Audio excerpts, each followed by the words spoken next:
You're listening to MinerTalk on demand exclusively on 600 ESPN El Paso. Stay up to date with MinerTalk by downloading the free 600 ESPN El Paso mobile app. MinerTalk is live, presented by Jack in the Box. I'm Adrian Broadus. Along with me is George Guajardo. No Alberto Reta. He's going to be heading out of the country, and he's on vacation starting now. We sent him home here today. Appreciate Alberto Reta for all he was able to do with us today, filling in for Sal Montes, who's under the weather. Shout out to Sal Montes, along with his son Samir. We want them and wish them a speedy recovery here on the program. So, two-man group here on the show. We're throwing it back. We're ready to go. And for the Miners tonight, they were not ready to go. It was a really, really disgusting home loss. I mean, the first half was just as bad as you could imagine. And, you know, I kind of echo some of the comments and some of the things that were said by head coach Joe Golding in the post-game show. This team was down by as much as 25 points in the first half. You know, the comeback was what it was. I felt like at times, even with like 7 minutes left, it was a 2-possession game. Miners, I thought in my head, they've got to win. You got to come back in this one despite the terrible shooting, despite the no three-pointers made, throughout the game. You got to win this game. It's at home. It's at the Haskins Center. Go out there and close this one out when you're down 2 possessions. And it would have been a valiant effort by this group. It could have given them that dose of success that they desperately need. But they're tight.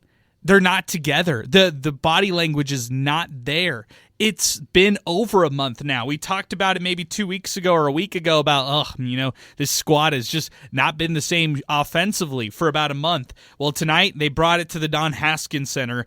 They were 4 for 25 on three-point attempts. They were 29% from the field here in this one. They are now 17 and 11 overall. And George, that's where we start things off here on Miner Talk. It was a rough one. Yeah, it was really bad, Adrian. I mean, you talk about putting up these terrible shooting numbers, right? They outshot Western Kentucky here by 7 field goal attempts. Typically, you like to see that, right? The more shots you get, the better looks, right? And typically, the more points you could put up. But they were just so abysmal from the field that it didn't even matter.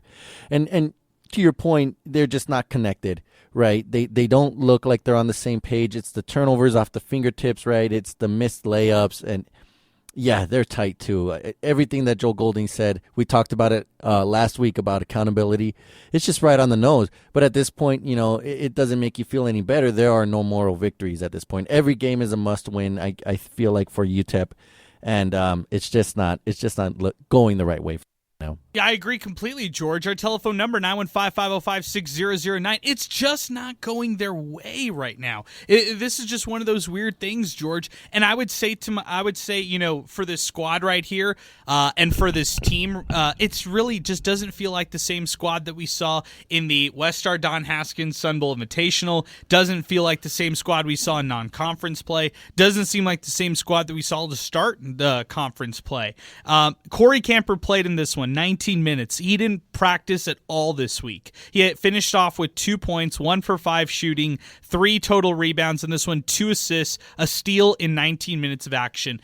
I feel for Corey because I know how hard he's playing right now. And George, I don't want to pick on players, but that's just one example of other players just not really or just struggling right now out of the gate. Yeah, and I've been pretty critical of some players. I've picked on Devin Barnes a lot, especially in conference play. But now it's everybody, right? And you're right. David Terrell has been one of the few that has picked up his play and has, picked up his teammate Corey. You're right. He's struggling. He wants it bad, like Coach Golding said, like you said. Devin Barnes is putting up points but being really inefficient. And Kevin Kalu, I mean, he had a nice game today, but still not consistently putting these games together where they can, effectively lose Corey. Right. Right, like kind of how we could lose Kevin Kalu earlier in the season and UTEP still found a way to win, right? Corey going down, and so it's tough right now. It's a nasty cold shooting bug that's bugging the whole team. Yeah, and really they can't get themselves out of it offensively. Look, there are going to be people who are going to pick on certain players, and go ahead. I mean, I can reel off some of the stats today that'll just make you sick. But the bottom line is, I can reel off all the stats out there. I can tell you anything from this box score that you really want. The bottom line is, it's the confidence. It's the lack of where they're tight. They're trying to play for their home crowd right there, and they're tight in close situations and close moments. Could not get over the hump, and that's just where this team is at currently right now, late February, as they get ready for March. I called this one an absolute must-win. Even in the second half, when they were down, even in 15 minutes left in this one, when it was a 10, 11, 12-point game, I was still thinking, they got to win this. They've got to figure out a way to come back and steal this game at home. How crazy does it sound to try to steal a game at home? And then I got flashbacks to New Mexico State in the first half, right? Like, I'm really thinking, oh, wow, could this be a blowout loss for them? And what does a blowout loss late February mean for the squad versus what a blowout loss at home meant earlier in January against New Mexico State? It would mean much worse now. Like, actually, that would have been a worse scenario for UTEP, despite the rivalry, despite how big those UTEP NMSU games are. If you get blown out at home late February to a team like Western Kentucky, who's lost a lot of their players, by the way. I mean, they've had injuries on their side. They've hit adversity. But you hear that stat at the end of the game, Western Kentucky just owns UTEP. They beat UTEP 13 of the last 15 games, including the last 4 in a row, going all the way back to the CUSA Championship one as well. So that's where UTEP's at.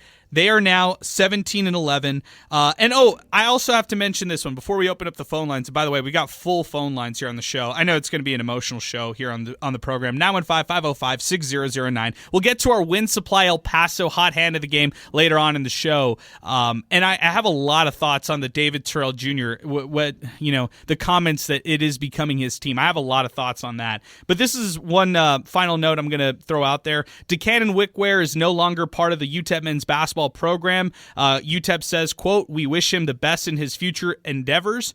And that's all we know so far here from DeCannon Wickware, who is not on the team anymore. So not a huge shock, or also not a huge loss for this squad. He hardly played for UTEP this year, and didn't notice that he wasn't on the bench, and that's where they're at right now. Going to the phones, it's Jake who's going to get us started. Then we'll go to David and then Brian here on the program. MinerTalk continues here. 915-505-6009. Jake, good evening, man. What's going on?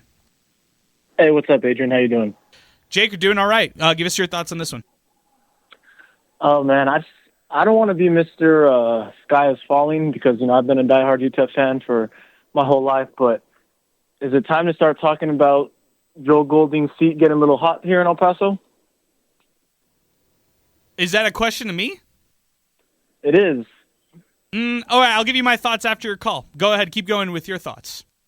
Okay. I just, this is kind of surprising, but if you told me 5 years ago that UTEP football would have a better outlook than basketball does right now, I would be baffled, and that's what we're going to. This just isn't going to cut it from. Wait. Can we be fair, Jake? Because there's difference between substance and hype. We could buy into hype all we want for everything when it comes to sports. Like, I'm buying into all the hype right now with the Lakers right now. I'm all in. I think this team is an actual contender. But until you actually see it like on the field, like we can't go out there and say like that the hype or the excitement is there. I mean, the hype and excitement's there, right? But like the substance in terms of winning, they just only won 3 games this past year, on the football side of things. So I'd say to slow down just a little bit, despite the great acquisitions they had in the offseason, despite the number 1 overall class that they recruited. I'd also say this, Jake, and to answer your question about Golding,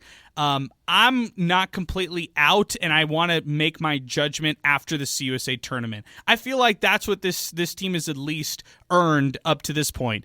Can you be frustrated now? Can you feel like the sky is falling now? Go ahead. I mean, this squad right here has lost 4 in a row. They played bad for about a month. I'm holding this team as accountable as anybody right here. But at the same time, when it comes to firing and things like that, I'll hold my judgment till the end of the season because we've seen this team before. I mean, last year, a year ago, they were 13-15. Right now, they're 17-11. So by default, they have a better season than last year. I'm not, adhering to mediocrity, but what I'm saying is I'm not going to judge this team until I see what happens in the CUSA tournament. Now, if they're a first-round exit in the CUSA tournament, Jake, then we're going to have to revisit this call really negatively.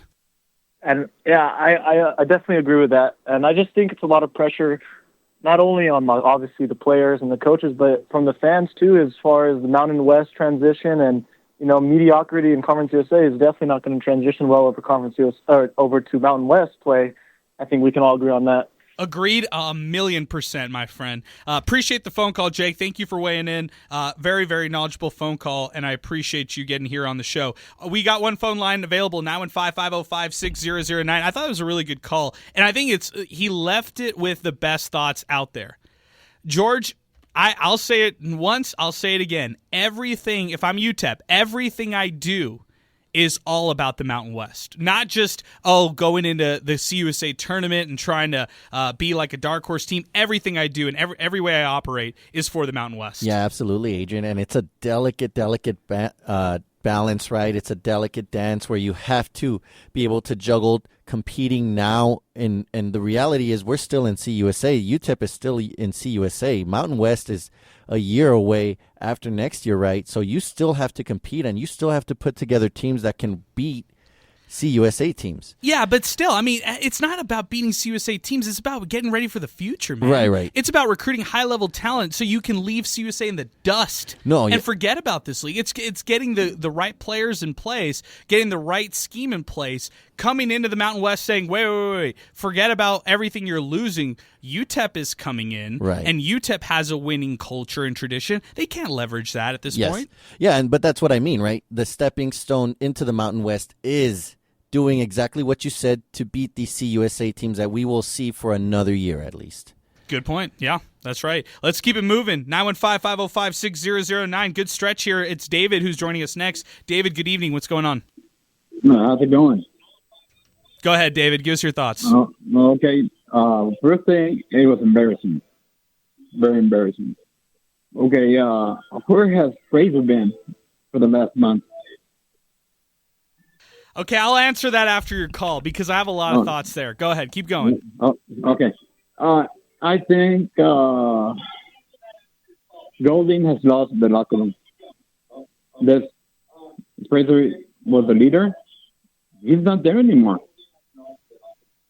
There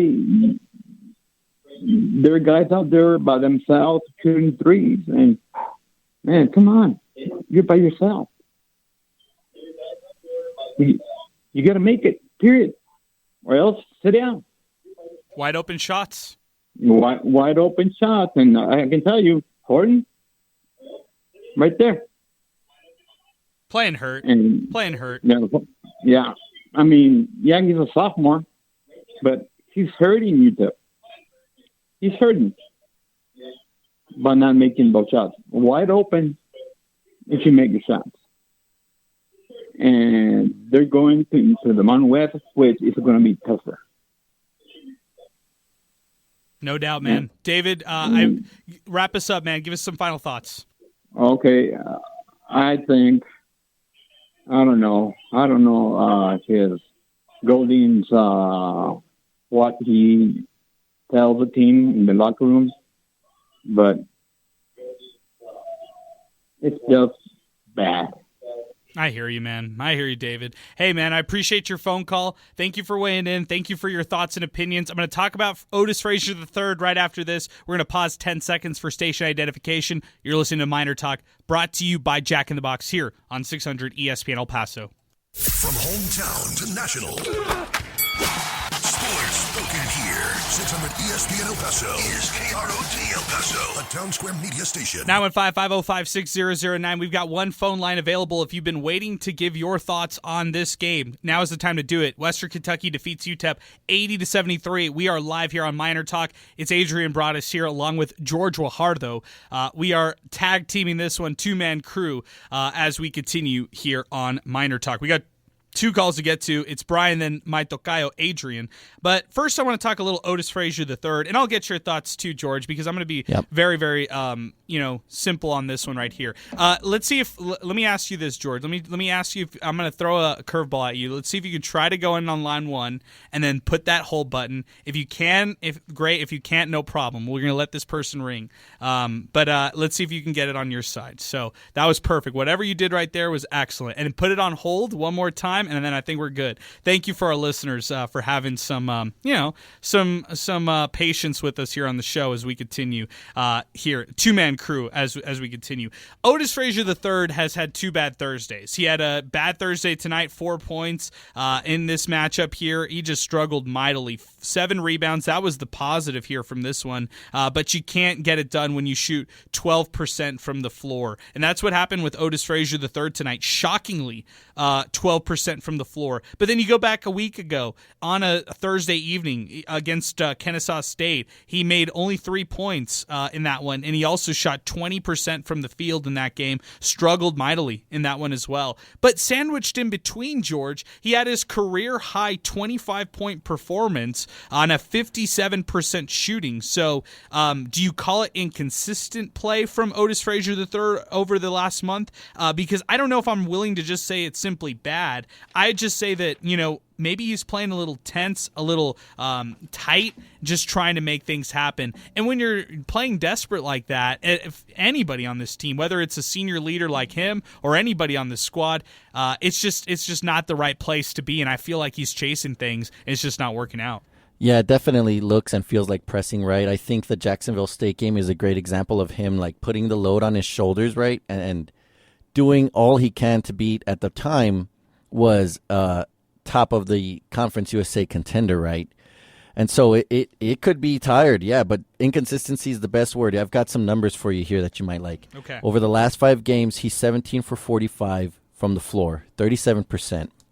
From 3, he's 7 for 20. I mean, that is a struggle, right? It does look like he's pressing a bit. He could be tired, and today, to your point, the rebounding was the best thing, right? 7 rebounds, but I don't know, man. Do you think he might be out of gas, or is he just going through the ups and downs of the late seasons? What's going on? I've seen this before from seniors. This happens at times. I want to pinpoint the last one with statistical evidence, and I can't do it right now with the stats not in front of me. But I want to say, and the Miner faithful, the true Miner faithful out there who are listening to this show might have some good other analogies or other, I guess, comparisons that they'd like to make. But I'd like to throw out Paul Thomas, the final stretch of his senior season, and how a lot of fans felt like he played a little inconsistent through that final stretch. And when you look back on it, Paul Thomas, gave a lot to that team. I thought they were just undermanned, and he gave a lot to that team. And he was just asked to be the guy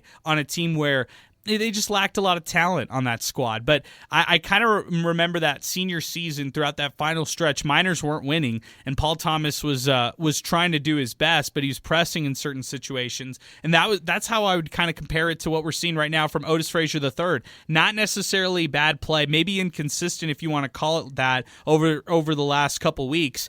I think he cares so deeply about this team and he wants so much success for this squad. But at some points, when you're playing that tense and that nervous and that, kind of looking over your shoulder, making sure you're good, it's the body language. He went out and checked out at one point in this game, and I was watching him go over to the bench. I was thinking, man, the shoulder's slumped. He's getting in the chair. Like, those aren't the things I'm used to seeing from Otis Frazier III, who I'd consider, before this stretch, a first-team all-conference USA type of player. After the last month or so, or maybe even just a couple weeks or so, I don't know if he's that. I think he's still an all-conference caliber player, no doubt about it. He's going to make all-CUSA defense for leading the league, basically, and leading one of the leaders in the country in steals per game. But I don't know if he's there right now as a first-team CUSA player, bar none, or no doubt about it. Let's keep it moving on the phones here. We'll continue with more of our thoughts later on the show. 915-505-6009. We got full phone lines. We got to burn through these. Brian's next with us. He's been patiently waiting. Brian, good evening. Give us your thoughts on the game. Well, it's certainly been disappointing for these UTEP Miners. I remember the last game I went to was the Kennesaw State game where we won. At that point, we were 15-7. Now we've fallen down to 17-11. At this point, my previous claim of us winning 20 games is pretty much inevitable. I mean, not inevitable, but immeasurable because, well, at this rate, we're not going to reach it with how badly we've been playing. But I'm telling you, man, ever since Ahmad Bynum got suspended from the team temporarily, this team has fallen off a cliff from the seams of it. He's not scoring as much, and the other team members are not doing their contributions that well. So it leaves the door wide open to questions on what's going on with the team behind the scenes, because why did they go from looking so good for the past few games into now looking terrible?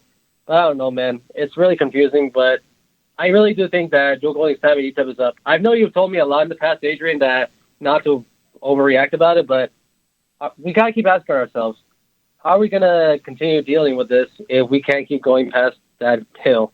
But that's all I got, guys. That's a great point there, Brian. I'll acknowledge that, and I appreciate your phone call. Thank you for weighing in. I get the frustrations from the fans. Like if you're going to run it back for year 5 and you haven't seen the success that you want as a fan, I get it. But at the same time, before Golding got here, it wasn't great, and now that Golding's here, fans are ready to see a change here as year 4 is starting to wind down. I'd say save your judgments until the CUSA tournament. Back to the phones we go. It's my tocayo. Adrian is next with us. Adrian, good evening. Give us your thoughts on this game.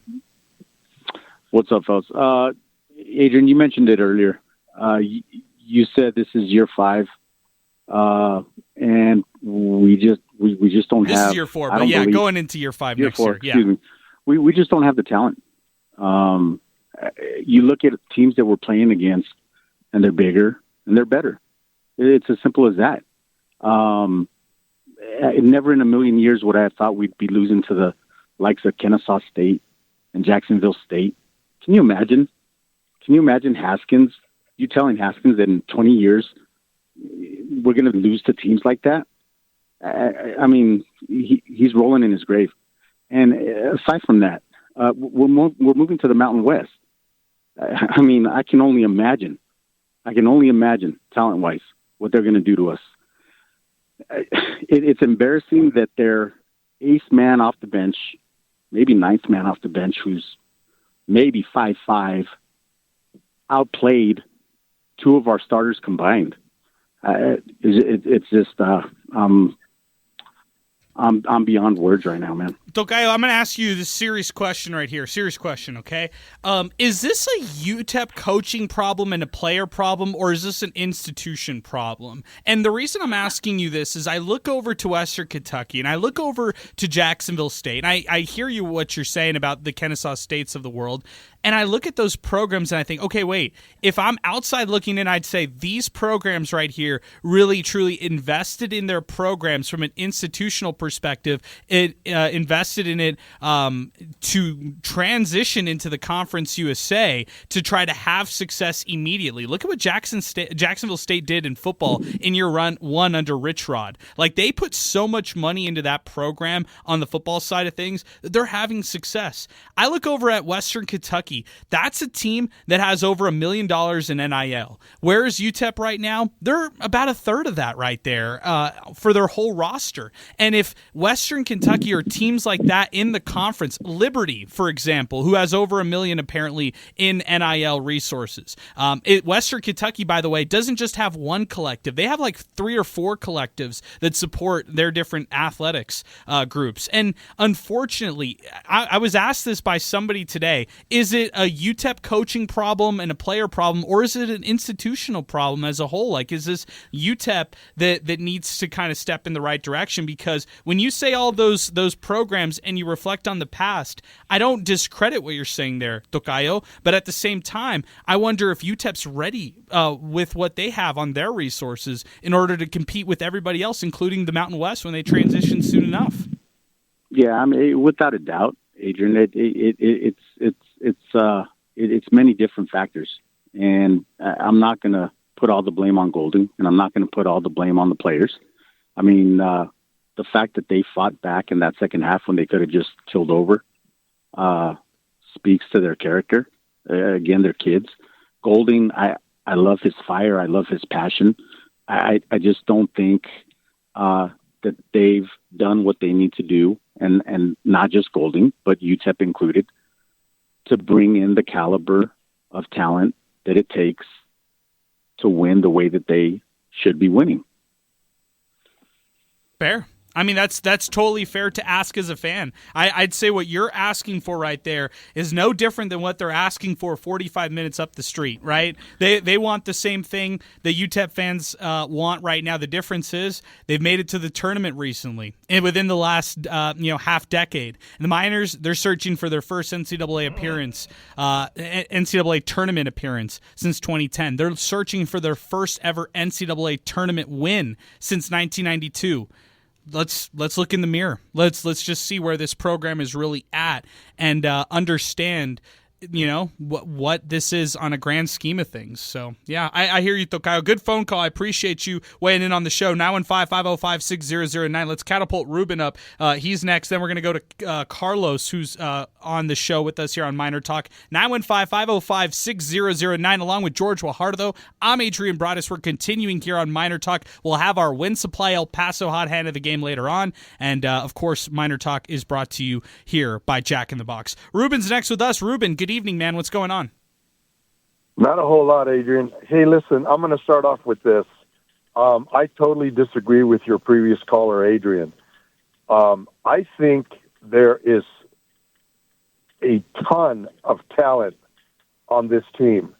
I think we're looking at the game. I think the thing that's still in it, and I can't believe that it's this late in the season and we still haven't found a decent rotation that is going to keep us in games.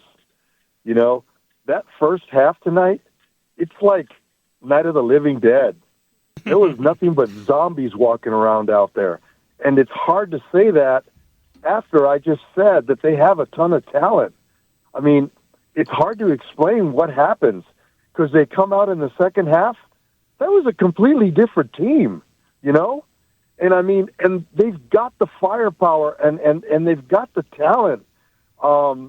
They pulled it in within 3 at the very end of the game, and then they just had turnover after turnover after turnover.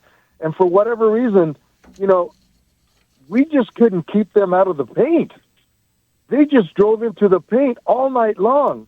They had their way with everybody inside, and I can't figure that out. But, you were talking about whether it's a coaching thing or an institutional thing.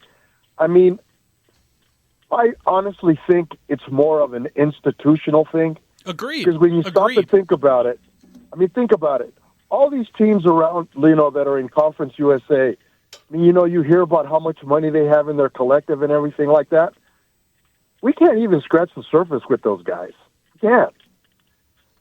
And to think that we're going into the Mountain West with that NIL, that we have, I just don't see it. I don't at all.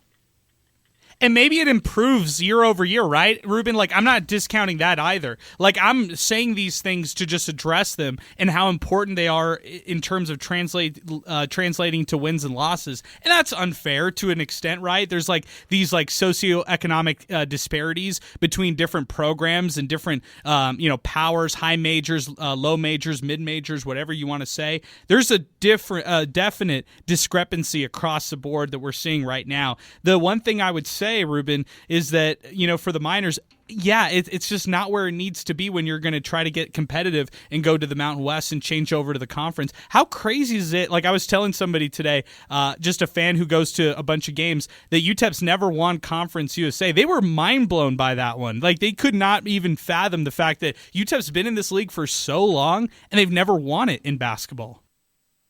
The thing about it is, as long as I've been around, I can remember that Conference USA tournament when UTEP played Memphis here and lost at the very end. I can too. That's the closest that we've ever come to winning Conference USA. And even then, on our home court, we choked. And I tell you, I mean, me, I bleed orange, as much as I complain about them. But I complain about them, man, because I genuinely care. You know what I mean? And it's frustrating.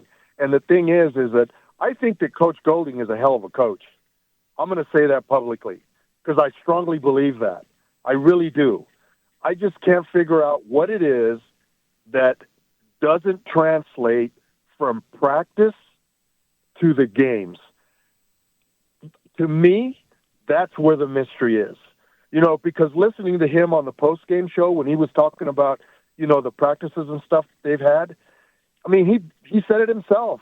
They've had amazing practices. I just can't figure out why it doesn't translate over.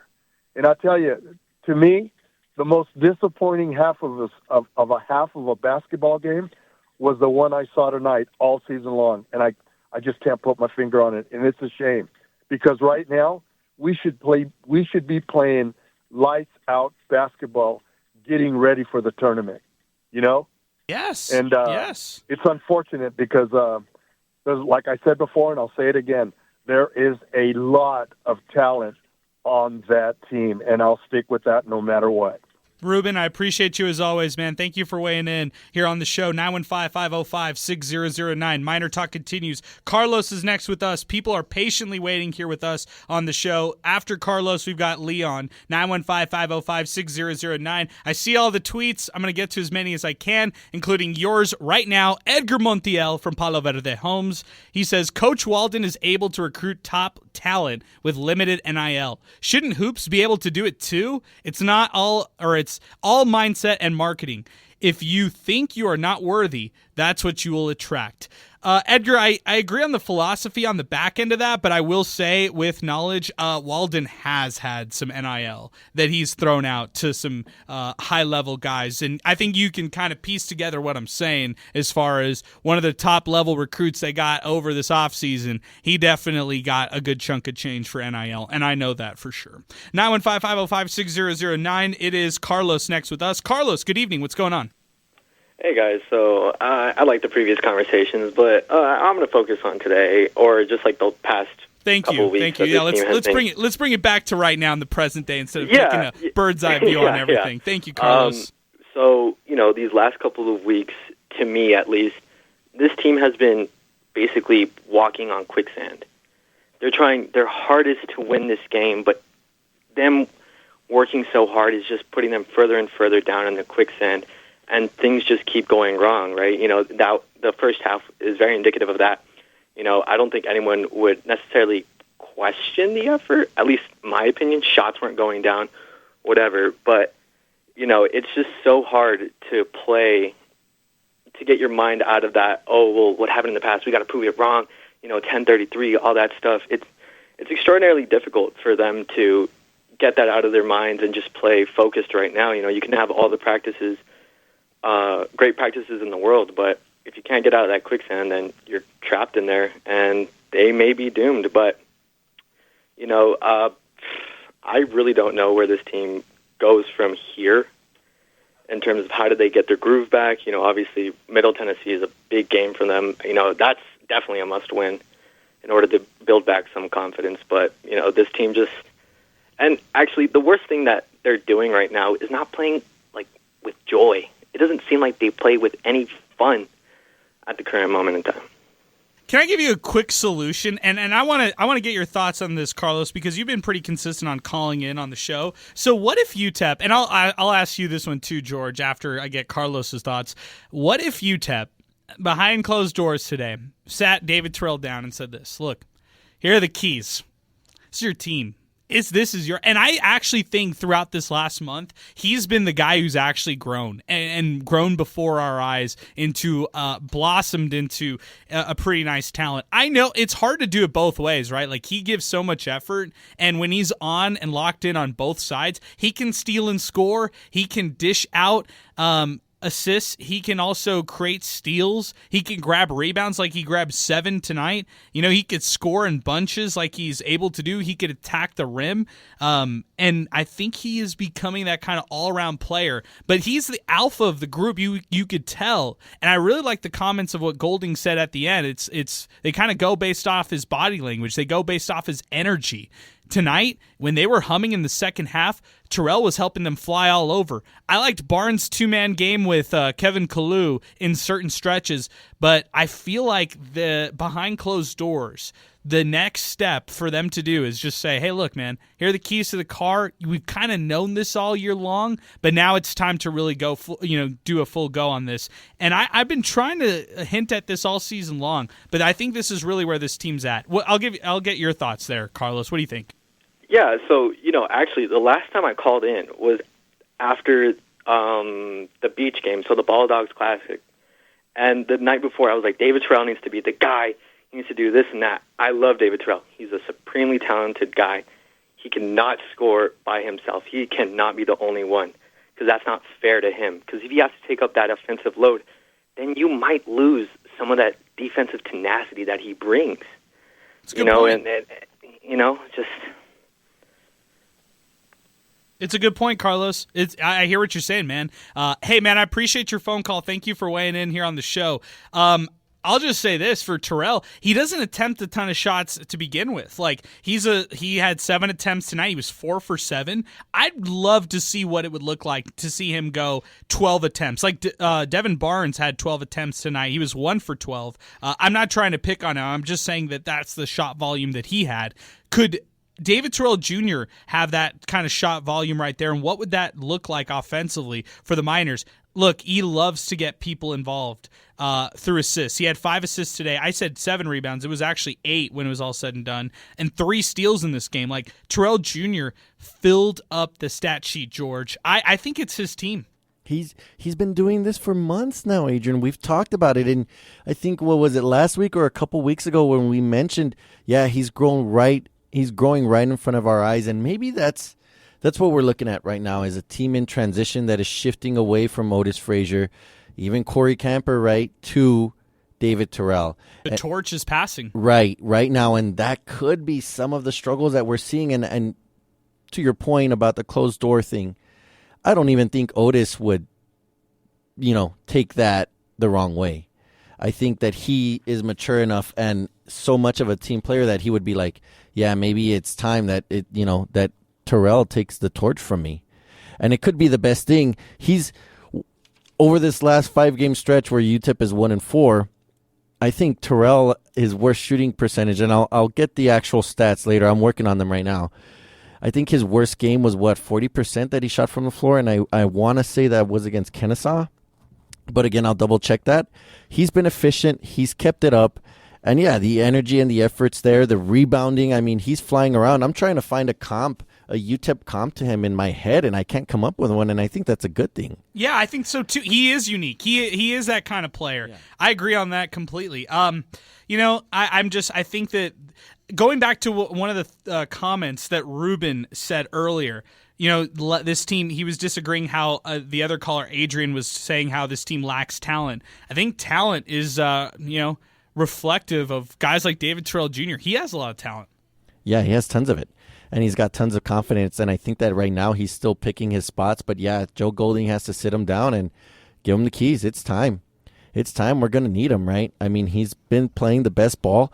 Yeah, I would love to see what David Terrell 12 attempts would look like. I'm sure that would be great, and he could probably sniff 20 points a night, with that kind of efficiency that he's been putting up. 915-505-6009. That's our telephone number. Leon is next with us. Leon, good evening, man. What's going on? Thank you for patiently waiting with us, man. Oh, hey, no problem. A lot of great comments from callers tonight. And, I guess living in the present is what you said. They got, 3 more games in the regular season, and then we go into the tourney, right? And I think they're sitting at now tied for 6th, or did they drop? They have to, right. If they have that play, if they play that playing game, and even now, they may not win another game. That first half that I saw tonight, Adrian, I was wondering when you were going to go in and shoot a shot, man. I heard you got a sweet one, because I don't know. I'd be like KJ Thomas, dishing it out left and right, not attempting a single shot. That'd be me. That's my player comp. I don't know. Those cheerleaders throwing the T-shirts looked pretty good. Whatever happened the first half, it was really, really bad. The rebounding, the effort. I think Golding has 1 more year. Whether you renew or not, I wouldn't at this point. And I liked him. I have a lot of hope for Joe Golding.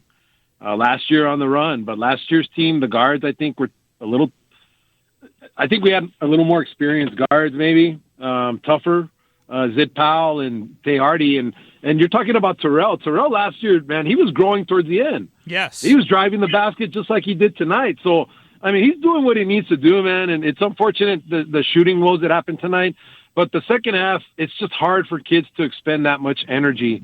And there were a couple times that I think Golding needs to learn how to change up strategy just a tad when something's not working. Because that first half, the point guard did whatever the hell he wanted.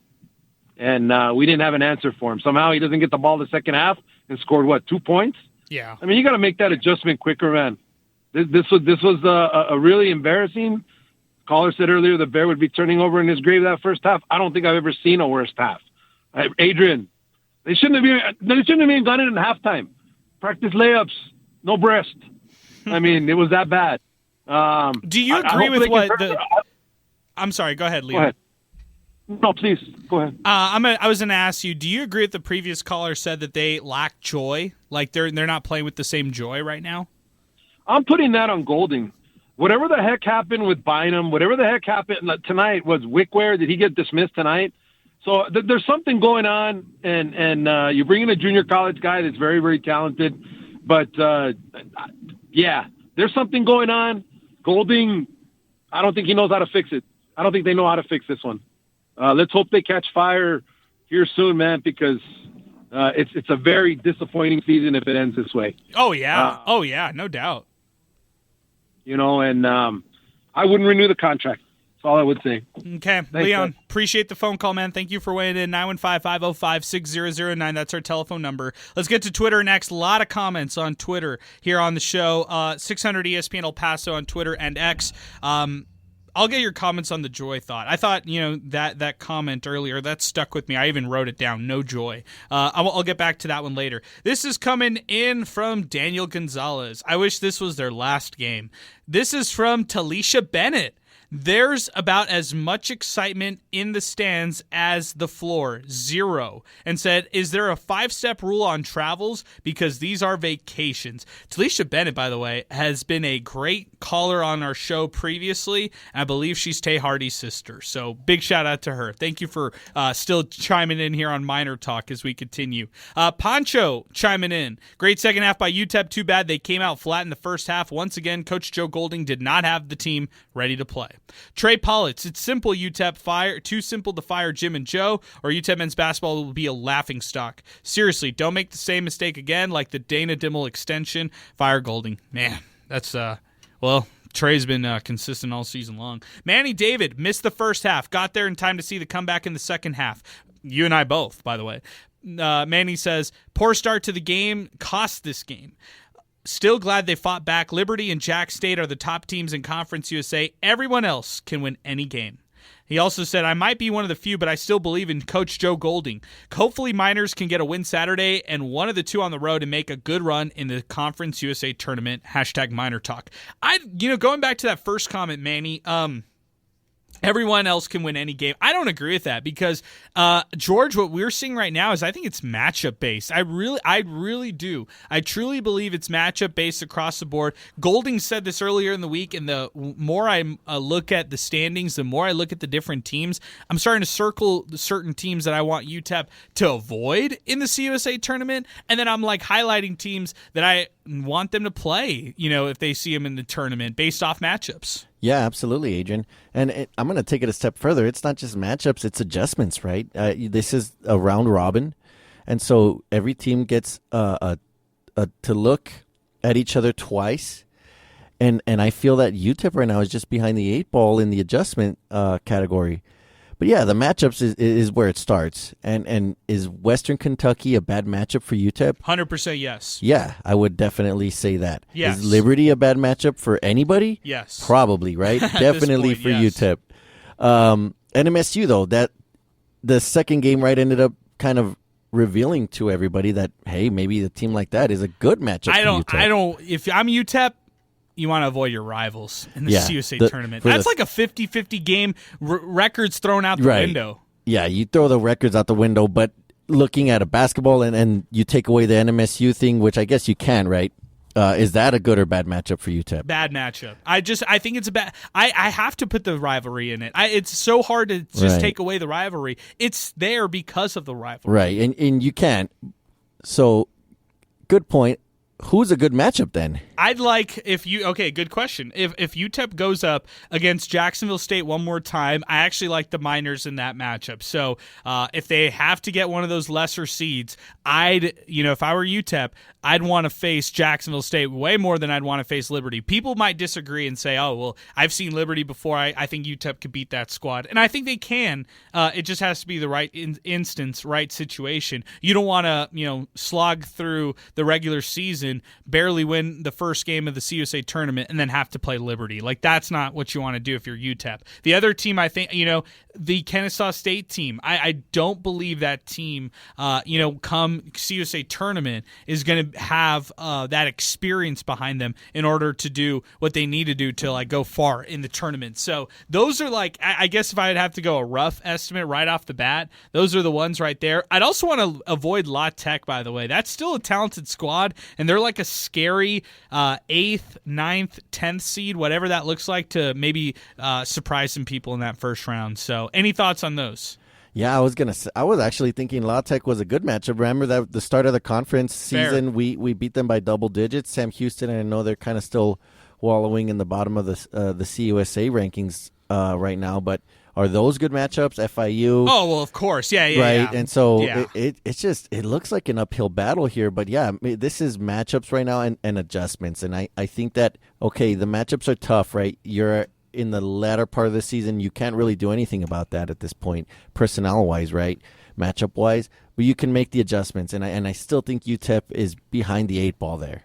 Matthew Castro, win the CUSA tournament or bust for Coach Golding. His teams are consistently unprepared to play. This team lost its confidence. Felt like Coach lost the team a few games ago. Adrian at Enemy Win 3. Watching this team on TV and seeing the crowd tells me this is no longer sustainable. And as far as that crowd goes, Adrian, by the way, it was 4,300 at the Don Haskins Center tonight. Thought it was a light crowd as well. I know it's a weeknight. I know the season's winding down, but this is when fans should show up the most, when it really matters, when the team really needs a fan base behind them. And you know what? The team really hasn't warranted the fan base to show up either. So I'm not knocking fans right there. It just is what it is. My pal Diego Mendoza of El Paso Matters. Check him out on Instagram and on Twitter at Diego Mendoza Moyers. Middling team in a mediocre conference. Just awful that UTEP football and basketball are both so uncompetitive in conference play right now. Golding has no answers. See, I like that comment by Diego about both UTEP football and basketball are uncompetitive in conference play right now. It's true. I like that comment. I think it's much more fair than just buying in on all the hype that's there for football. Like, I'm buying in on the hype and excitement for what it is, but is that going to translate to wins and losses? I think we're going to have to wait till August to see. So there's a little UTEP football sprinkle right there. Tristan Pence, once again, Coach Joe Golding does not have his team ready to start a game. The slow start doomed the Miners tonight. Despite the awful play as of late, I believe UTEP has the players to make a run in the CUSA tournament. Not sure if UTEP has the coaching to do it, though. Chris Banks, UTEP's heavy guard lineup just isn't going to cut it.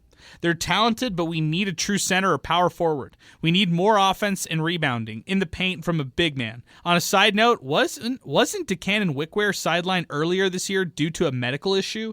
I don't know about that, Chris, but I'll look into that and I'll try to find out more about that one right there. Flash Action 60. UTEP is going to be a bottom feeder Mountain West program for years. Wow. Let's go to the phones. James is next with us. 915-505-6009. Late night Miner Talk here on the show. If you've been waiting to get on the show or if you weren't able to get in earlier, give us a call now. 915-505-6009. We're presented by Jack in the Box. By the way, they're open 365, 24/7 here in El Paso and Las Cruces. Big shout out to Jack in the Box for being our main sponsor here on Miner Talk as we continue. James, good evening. What's going on? What did you think of this game? And thank you again for letting us have a venue for us to voice our concerns. Been there at every basketball game. You brought up some good questions. My biggest issue is the improvement. I mean, have the players improved from the start of the season to the end of the season? And I look at like 2 or 3 different areas: free throw shooting, 3-point shooting, and if the 3-point shooting isn't they're not on that evening, we don't have a fallback. I mean, if you look at it, we don't have a 15 to 20 point 20-foot range of offense. David Terrell, unbelievably good ball player. He is not the answer. He's not the answer. He's a complementary, and that's what makes him so good. But we expend so much energy on trying to get those points on and the turnovers that, we get easy layups to the other guys and dunks. And I tell you, there was a key point there in the game. I believe that we were down by 2 or 3. We should have called a timeout because the crowd was back in it. 4,300 was really, really loud today. They were really loud, and I commend El Paso for going out there and being so loud in very inclement weather. But again, we don't set up a play to make sure that we can get those points to get us over the hump, because Western Kentucky was starting to feel the heat. They were. It was a 4-point game. Yeah, They were. The crowd was into it too. So one person complains about the fans, but 7-8 minutes left in the game, James. They're in this game. They're 4 points down. It's there to steal. Imagine being down at 1 point, 25 points, and then cutting it to 4 points, even without the good shooting numbers to back it. Yeah, and again, you look at it. How were we at the beginning of the season, and have we improved even methodically a little bit in certain areas? And we haven't. And unfortunately,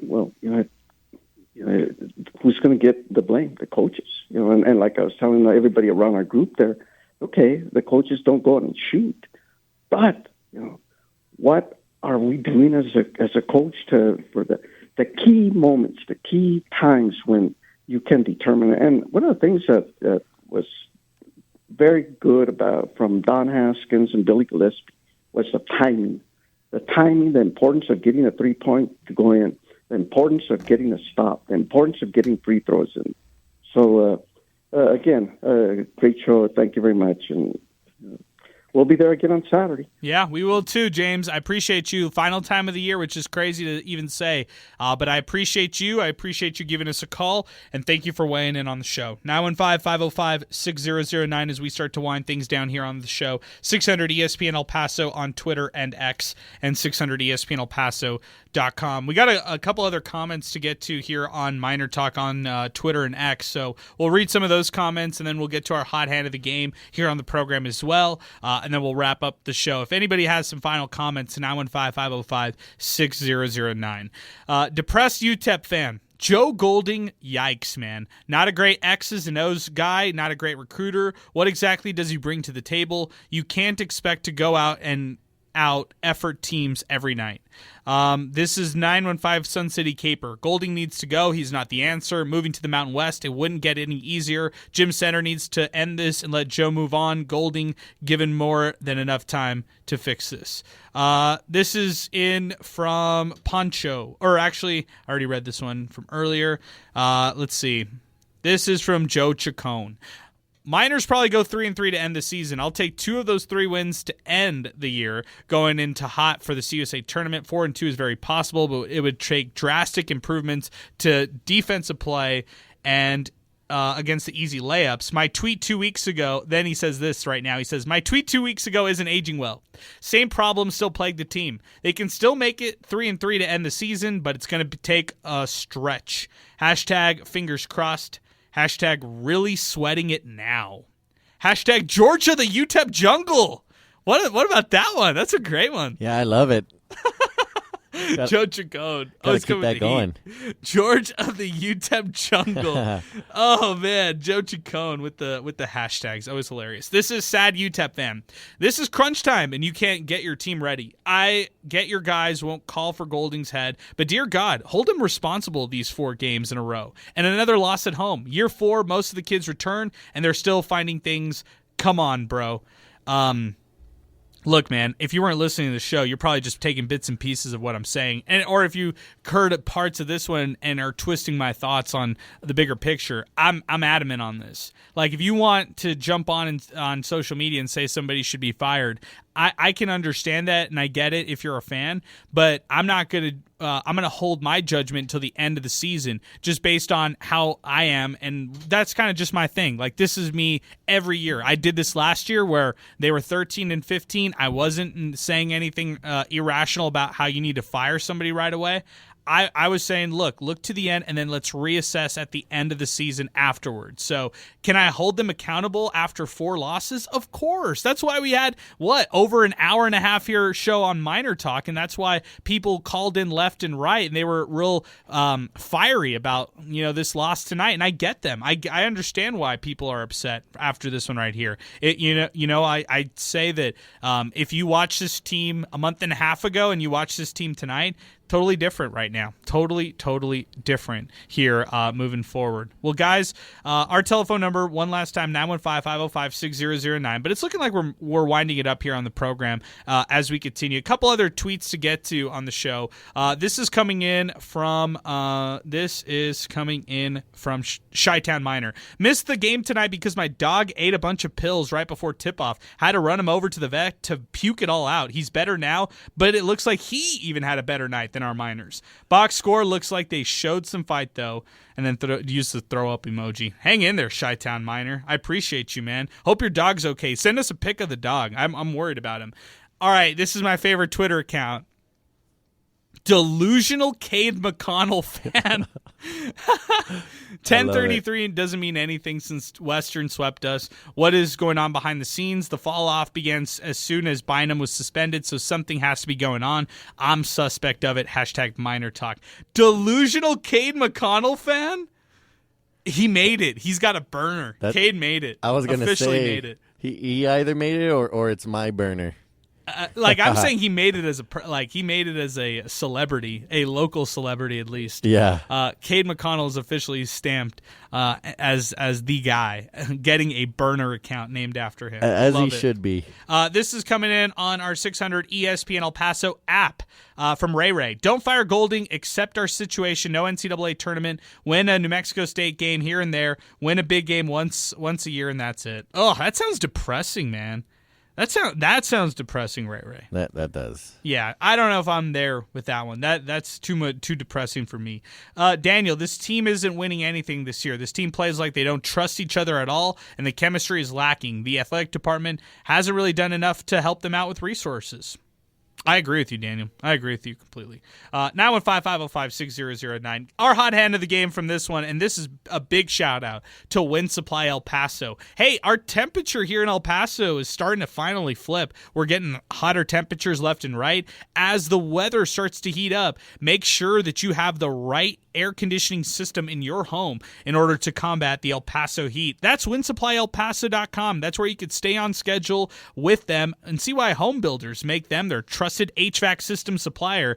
Click on their website. It's WindSupplyElPaso.com. Hit the Find a Dealer tab. That will show you different Champion dealers, Master Cool dealers, Convair Air dealers, and all the different dealers out there under the Wind Supply El Paso umbrella. Check them out online again, WindSupplyElPaso.com. It's David Terrell Jr., who's the hot hand of the game from this one. 14 points, 4 for 7 from the field, 8 total rebounds, 5 assists, 3 steals, 37 minutes of action. Talked about it earlier, but really like this stretch from Terrell. He's been kind of the one bright spot. You know who had another nice game today? Let's say something nice about Kevin Kalu. How about it? Yeah, we talked a lot about getting him into double figures, right, and what it means for UTEP. I tweeted out that the Miners are 7-1 when he gets into double figures. Interesting. Today is the second loss of that double figure stretch, so the Miners are now 7-2 when Kevin Kalu gets into double figures. He finishes out this one here with 13 points on 5 of 6 scoring, 7 rebounds, and 23 points, along with a block. 1 point, it was like his hottest moment. And sometimes you see this with college players. Like, they get so hot that they want the ball, and they're going to do whatever they can to, like, muster and try to get the ball and score. He was just playing out of his mind during one stretch. A ball goes out of bounds. He gets a pass off an inbound, and he misses like this hook shot. And I thought that deflated him. Like, I thought that let him get to his head. when in reality he was playing great during that stretch. Like, I'd wish sometimes this team right now would have a short-term memory and just be like, oh, okay, I missed a shot, I'm going back. I'm gonna have this kind of mentality right back at it, even if I miss a shot. Yeah, and Coach Golding spoke about that, right? The offense is really in their heads right now. You talked about it, we talked about it, them playing tight. Like, every single missed shot is just deflating them more and more and more. But you're right, he was playing great during that stretch, and he shouldn't have let it deflate him. I think I go back and think about Rick Pitino, and there's a clip about from him this year coaching I know up. which one. You know which one? Yeah. I don't care if you miss your shot. Nobody cares if you miss your shot. Go back and play defense, and kind of earn that shot back from there. And right now, the offense is just feeding everything else right now. Like Coach Golding said, and it just isn't good. And I did think the offense affected the defense in the first half of this game. Yeah. And I agree that the second half they had competition, they made it look good, but it's not good enough. Moral victories are out the window. You can take moral victories from other home losses, not this one. When backs were against the wall, they absolutely needed to win tonight for morale's sake, for motivation's sake, for momentum's sake. Momentum is number one. You're finishing the month of February. You're turning the page to March.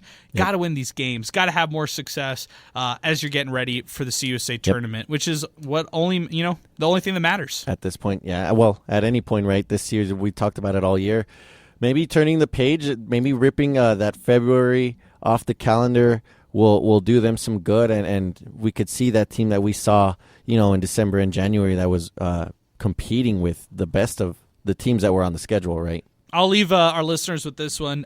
Over the month of February, over the 4 years, Joe Golding coached teams are 10-20 in the month of February. So, wow. But it also tells you that this is kind of a slog of a month for this squad and for this program under Golding, and maybe better things are ahead come March, but you're going to have to really show what you could do and not just say it and speak it into, you have to speak it into existence and actually do it. So let's see what happens.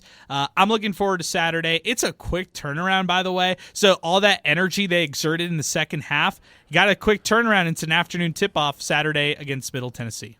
Yeah, going to be a tough game against, what are they? Are they 2 now in the Conference USA rankings? 3. Middleton, 3? Okay, 3. A game back from first, so a win would put them in a good spot. Middle Tennessee wants this win badly. They won back-to-back. They just beat the Aggies at home. Right. At the Pan Am Center. Right.